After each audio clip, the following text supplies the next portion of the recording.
খেয়াল করে দেখেন। আপনি কি ঢাকা দিচ্ছেন কেন? আসছিস বাবা? হ্যাঁ, কি হয়েছে? কি আর হবে মা? ইনি কে? ইনি তো আমার ঢাকায় ঘর থেকে বের করে দিতেছে। বিনার দাদি। হ্যাঁ, আমি বিনার দাদি। তো বিনার দাদি কি হয়েছে? আমি বিনার দেবর, চেনেন না আমারে? ও তা তো বুঝতেই পারতাছি। হ্যাঁ, তো তুমি যে দূর দেশ থেকে আইলা, বললি কি আনছো? কি আনছি আপনারে বলতে হবে? হ্যাঁ, আমি আমার বাচ্চার জন্য জিনিস আনছি। আমি বাবা হইতেছি, শোনেন নাই? মায়ের ধরো। ডং দেখা বাসি না, বাচ্চা কাচ্চার নাম নাই। উনি ল্যাপ তুষক খাতা নিয়ে আইছে। ওই যে কথায় কয় না, গাই না বিয়াইতেই দুনা।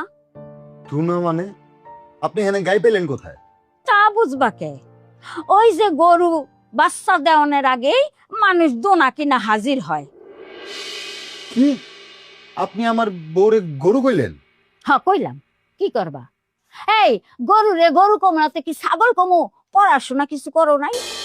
আরে কি ধরনের ফালতু মানুষ! আপনি জানতো এখান থেকে, আমি চোখের সামনে থেকে যান। হ, যামই তো। যেমন না তো কি করবো? তোমার ওই গাই গরু নিয়ে মাথায় করে নাচুম? আপনার কোনো সমস্যা আছে? হ, আছে। আমার অনেক সমস্যা আছে। তো তোমার কি?